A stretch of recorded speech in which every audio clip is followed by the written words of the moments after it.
Hello everybody and welcome to Nights of Wine TV. I'm your host Brandon Amherst Matthews. This, my friends, is the Thunder Down Under Show, aka the internet's most passionate wine program in the Southern Hemisphere.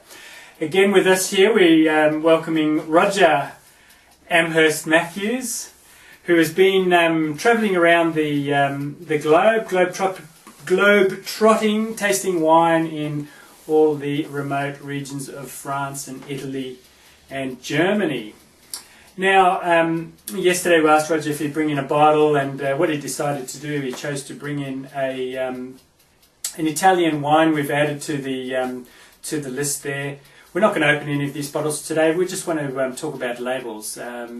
Essentially, the reason why labels are designed the way they are and what the different things on them mean. So with that, I'm going to pass it over to yourself, Roger, and what can you tell us about the labels when we look at a wine label? Brandon, before we drink any wine, one of the first things you do is you have to buy it.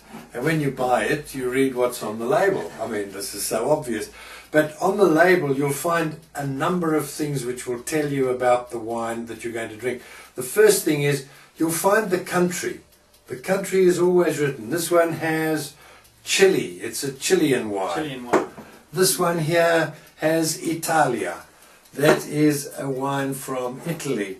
This one has... now, will that be on all the wine? They'll always have the country on the wine? Always. Always the country. Always, okay. You'll find the country. Now, we don't have to go through and point out every single country. We'll just move on to the other thing that will always be on a bottle of wine is also the year. Is that correct? No.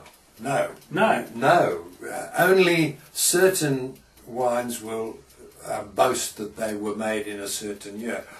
Many wines can be blended and blended one year to another, therefore they don't put the vintage on it. Whereas if it's made from a specific year and it's considered by the winemaker good enough, he'll put whether it's 2008 or 2000. So basically what you're saying is maybe a table wine wouldn't have... No, definitely not. Many champagnes won't say, because all champagnes are blended. And therefore they don't put the year on them. And there's a lot of laws in winemaking, or sort of tradition, more to the point. Now, with those, would they be considered laws or traditions? Oh, more than tradition, law. Yeah. France has very, very strict laws on what grapes you can grow on your estate, how you make the wine. And they have a special word for it. It's called appellation contrôlée. That means they control the name of the wine. That is law in France. The Germans have something very similar. South Africa has something similar.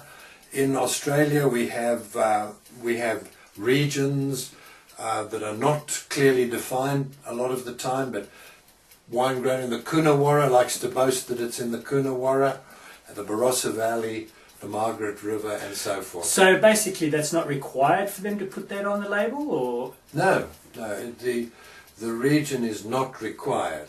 Okay. No. So what is required on a label then, effectively? Well, in Australian law, we have to put on the amount of liquid in the bottle, which bottles are traditionally all 750 millilitres. And also bottles are very different shapes depending on what wine is in those bottles as well, isn't it? That is correct, yes. You'll see these bottles we'll with talk about that another time, but that shape, and a bottle with that shape are traditional in various parts. In parts of France they only put them in that shape. In other parts of France they only put them in that shape. And that would be a certain grape that would go into that, or varietal, as we... Absolutely, yeah. Okay. Yeah. No worries. So looking at the label again, you've obviously got the winemaker's name that's required on the label. The winemaker should put his name on it because he's proud of his name, hopefully. And also, by law, you have to put the amount of alcohol percentage which is in the wine. So if I lift that one up and I look at it, I see that it's got 11%. I lift this one up and I have a look at it, and it says 12%. So now talking about the alcohol content in a wine, is that how do they determine that in a wine? It's measured scientifically. But I was reading that if a grape is left on the vine a little bit longer and it gets a lot more sugars in it, it will hold more alcohol. Is that correct? Good, yes, that's true.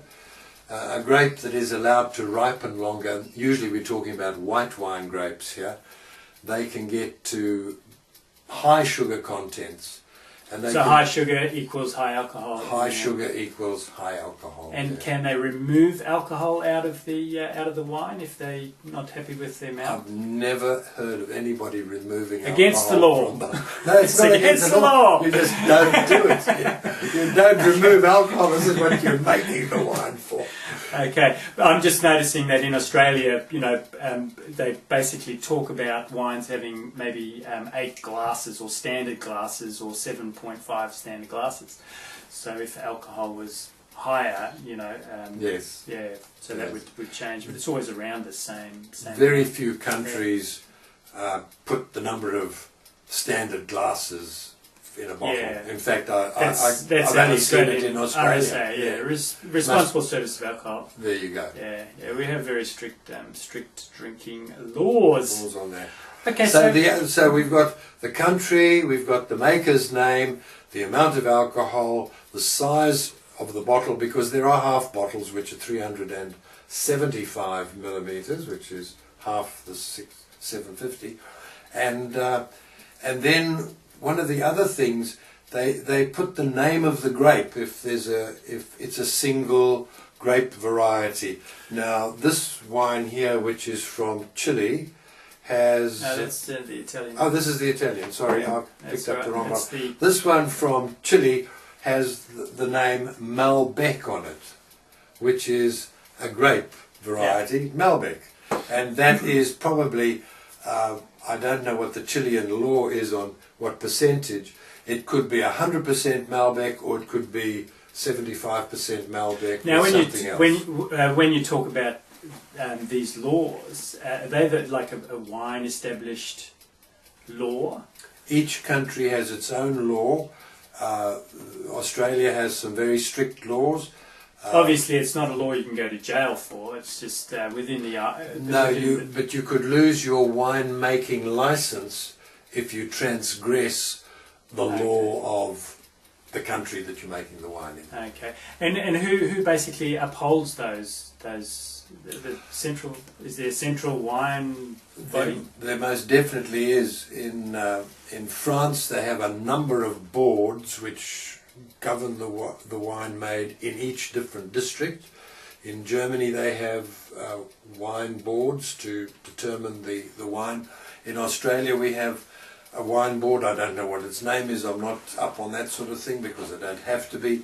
But there's definitely a governing body in each country that checks the wine to see that it is what it says it is on the label.